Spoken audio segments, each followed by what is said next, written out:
Ini luar biasa loh, karena kalau aku amati, dari Farhad Abbas itu sudah melaporkan banyak orang ya, ada siapa aja dari Denny Sumargo-nya dilaporkan, terus juga ada nama-nama lain lah yang kalian sudah tahu kayak Pablo atau siapalah, terus ada kayak selebgram, terus Novi pun juga sudah dilaporkan. Tapi kan sampai sekarang kita belum mendapatkan kayak konfirmasi dari pihak kepolisian ya terkait dengan laporan mereka yang notabene lebih dulu dilaporkan dibandingkan sama Denny Sumargo.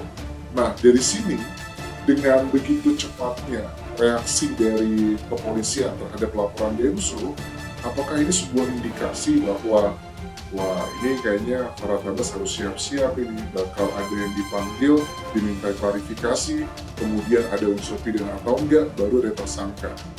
Denny, lu ngomong kasar, gua hajar lu kalau berani ngomong saya. Ya. Kamu siapa? Saya nggak takut.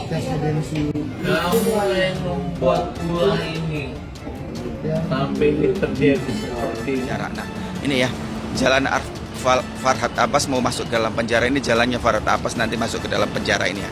Oke juga ya kalau Farhad Abbas dimasukkan ke dalam penjara ya. Saya setuju banget. Biar nggak bisa kowar-kowar, biar nggak bisa celoteh. Sebab nih, aduh, mulutnya Farhad Abbas ini lemes. Sebab ya mulutnya lemes, memutar balik fakta, bahkan memutar 1000 kata lah saya katakan di sini ya. Sebab nih Farhad Abbas kalau dimasukkan penjara sih, gue setuju, gue terbahak ya. Kalau kalian netizen setuju nggak kalau Farhad Abbas dimasukkan dalam penjara? Nah, buat para lawyer yang mau memasukkan Farhad Abbas, kita dukung kok, kita support kalau Farhad Abbas bisa dimasukkan ke dalam penjara. Nah, 1000 pengacara ya, gua akan bela si Agus. Tidak masalah. Lu pakai Denny udah perlu pakai biaya 1000 pengacara, si Novi bayar 1000 pengacara, gua bela, gua hajar kalian. Ya, Farhad Abbas ketua umum LSM Hajar Indonesia Hukum Jamun Rakyat, ketua umum Partai Pandai, Partai Negeri Daulat Indonesia.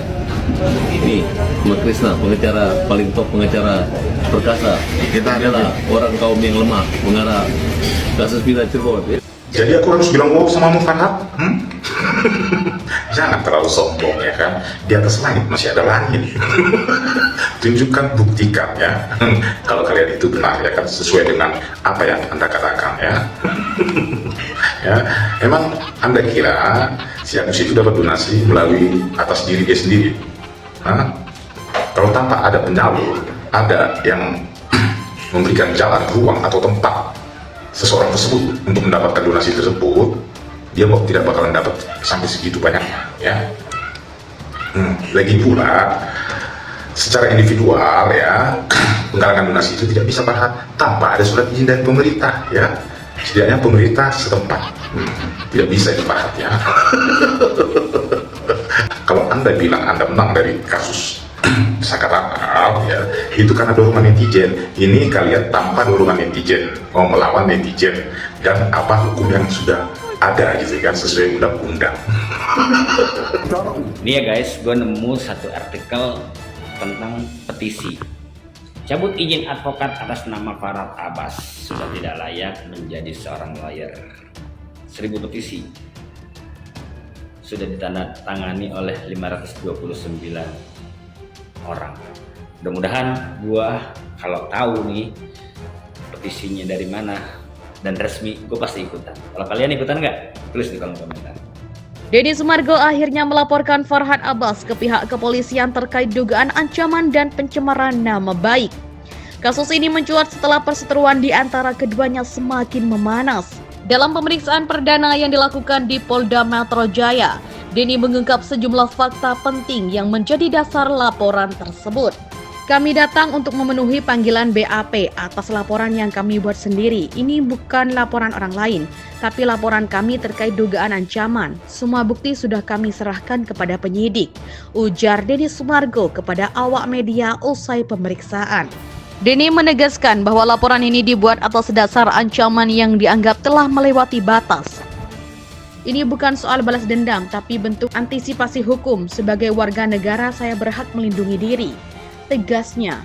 Pihaknya menyebutkan bahwa beberapa dokumen digital telah dilampirkan sebagai bukti kuat dalam laporan ini. Ada flash disk dan dokumen lain yang kami serahkan. Sekarang biarkan penyidik yang bekerja untuk memastikan kebenarannya. Tambahnya, dalam pernyataannya, Denny juga menyinggung bagaimana kasus ini berkembang menjadi semakin rumit.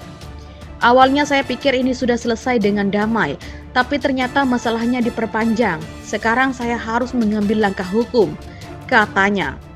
Tim kuasa hukum Denny Sumargo memberikan peringatan tegas kepada pihak-pihak yang dianggap ikut mencemarkan nama baik kliennya. Jika masih ada pihak yang membuat tuduhan tidak berdasar atau menyebarkan fitnah, kami tidak akan ragu untuk mengambil langkah hukum pidana, ujar salah satu kuasa hukumnya. Meski pemeriksaan baru tahap awal, Denny berharap proses hukum berjalan lancar dan membawa titik terang. Ia juga menyerahkan sepenuhnya kasus ini kepada aparat hukum.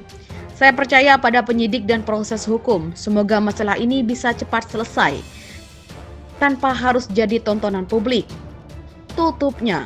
Pihak Farhad Abbas hingga saat ini belum memberikan tanggapan resmi terkait laporan Denny Sumargo. Polda Metro Jaya telah menyelidiki laporan yang dilayangkan Denny Sumargo alias Densu terhadap Farhad Abbas terkait dugaan pengancaman.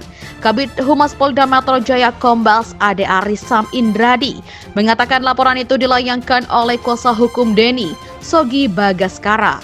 Jadi menurut keterangan pelapor dalam laporannya, pelapor selaku kuasa hukum korban menerangkan bahwa dalam pernyataan yang dibuat di depan media, terlapor mengatakan bahwa korban terbiasa untuk berbicara kasar.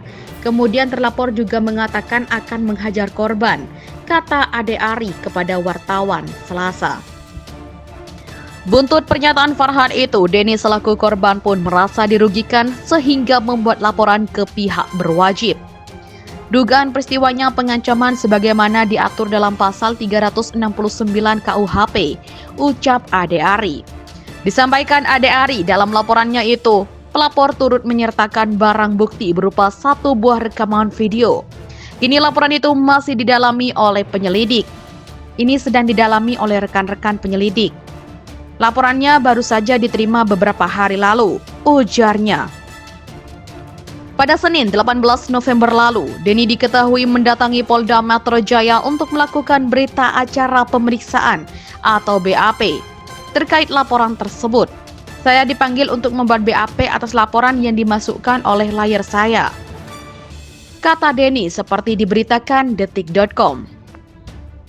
Sebelumnya, Farhad telah lebih dulu melaporkan Denny ke Polres Metro Jakarta Selatan terkait dugaan ujaran kebencian. Dari informasi yang dihimpun, laporan itu diterima polisi dan terregister dengan nomor LP-3411/2024/SPKT/Polres Metro Jaksel/Polda Metro Jaya tanggal 7 November 2024. Ya betul, ujaran kebencian, kata Kasih Humas Polres Metro Jakarta Selatan, AKP Nurma Dewi saat dikonfirmasi Kamis 7 November.